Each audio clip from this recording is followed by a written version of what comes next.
Right, greetings everybody. Welcome to another video, and today we are going to be taking a quick look at Earth Veritas. Earth Veritas is a unit that I recently showed off on a different video, but it was kind of rushed. He had just come out, and since then I wanted to just make any corrections to make sure that everybody was on the same page and talk about in general the Veritas units, because that's something I do want to talk about. So first, jumping over, Load of Calc has updated for people who are very curious at looking at all the numbers. Here you go. You can take a look at this.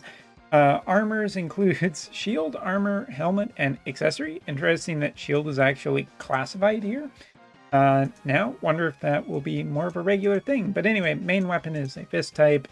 We've talked about his Trust Mastery. It gives 20 single target resistance. I think we figured that out before. Master ability is single target resistance only, which is very simple, but it will be improved in the future, no doubt, with Master ability 2.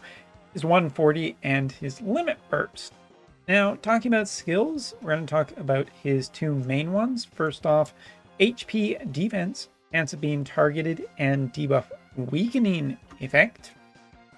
All for him on his main one. Other one is 20% elemental resistance across the board for earth, lightning, light, and dark, which is pretty good. Looking at his counter abilities to reduce damage taken by 30% off of Great Knight, or 40% of specific damage types. Honestly, if you're just a person who likes to set and forget, Great Knight is almost certainly better. There you go. Looking at his sub-jobs, Monk, as I kind of figured, doesn't have anything too terribly interesting. It does have piercing damage, though, and 100% hit chance. There's a couple of opportunities where you may actually want to run this, and most of these abilities don't really have any better or worse range, all things considered. So Monk might actually be kind of interesting if you're ever looking to get some DPS off your tank as well. As for Great Knight, we have Dispel Auto Restore for 3 turns, and that's granted to, other allies as well, which is interesting. 25% chance to silence, which is almost certainly just a non-thing. Decrease attack, decrease earth resistance, which might be kind of interesting for buffing. It's also a multi-hit ability, so there's some chaining properties here. Dispel Prec for target and inflict stun. All of these things are kind of interesting. So sub-jobs, I wouldn't say that they're the worst, because they do offer him at least a few options. Taking a look at what you're getting rid of, though, so increase debuff resistance for allies of attack, defense, magic, and spirit might actually be just generally good, and increase debuff resistance for all attack types by 100. It's a kind of a neat little buff that might just be good enough to run on its own, and I kind of just like it. I guess you have 3 avenues. Monk, if you're looking to get some extra strike damage. Nightblade, if you're looking to dispel protect on specific targets, or, heck, even just for chaining missions, because there's also decreasing the earth elemental resistance. It's a thing. As for his main job, talk about that. Defense increase of 20 for himself, 7,500 HP barrier. Also, when his CT or HP gets below, he gets CT down, he gets protect and shell off of this ability. This one is not upgraded. His next one is chance of being targeted 8. Increase physical based resistance for self, and same for magic. When a friendly unit is in range, cast this ability and this other ability. So these two abilities are down here. Reduce physical damage taken by 25% for allies. Grants the following effects: decrease chain resistance by 30 for 3 turns. Pretty interesting. And just a little bit lower, one of his other abilities here: reduce physical damage taken by 25% for allies, and magical damage taken by 25% for allies. Which is pretty neat that he has all of these skills. Some for himself, some for friends, but either way, it's a nice little aura effect that is generally pretty good, and aura effects are quite strong right now in combination. So that makes Earth Veritas pretty good for that.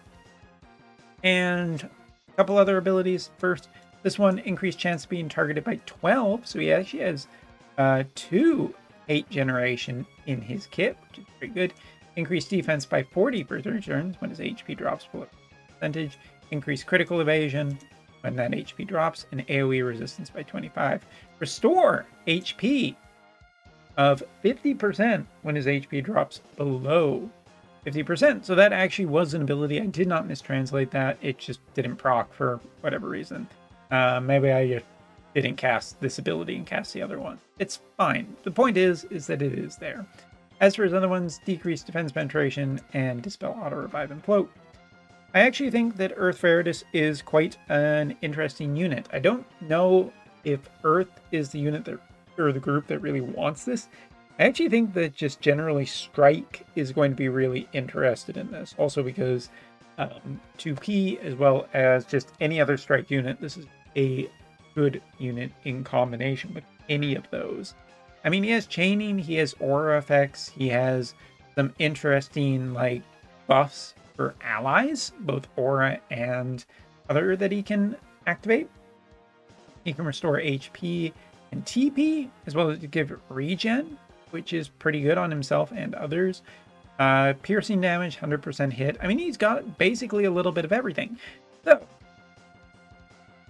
I think that in general, if you're looking for what the sub job, well, there's, I think, different avenues depending on what the situation is. In general, Earth Veritas looks pretty cool and pretty awesome, and that is sweet at the end of the day. But, unfortunately, if I am to give a negative point anywhere to this unit, it's this. The rollout of the last 2 Veritases, Water and Earth Veritas, are crap. I'm not trying to pull my punches on this one. It's just kind of crap. It feels really bad that this unit that looks generally really good and fun right now is probably, and more than certainly, 2 months out, because Water Veritas is only now, and it's been about 2 months, like 120/140able for people who have stayed at the top of Arena for many, many, many weeks.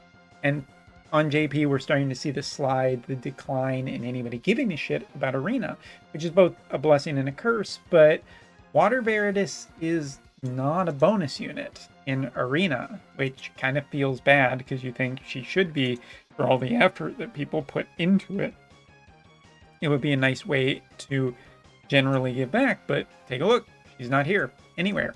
Maybe she will be next week, but it doesn't exactly feel encouraging that these units that are just taking way too damn long, that are put into the game, that we see in the code and get all of their details now, are essentially 2 months down the line from really being usable, and questionable at that if they're even any good by that point.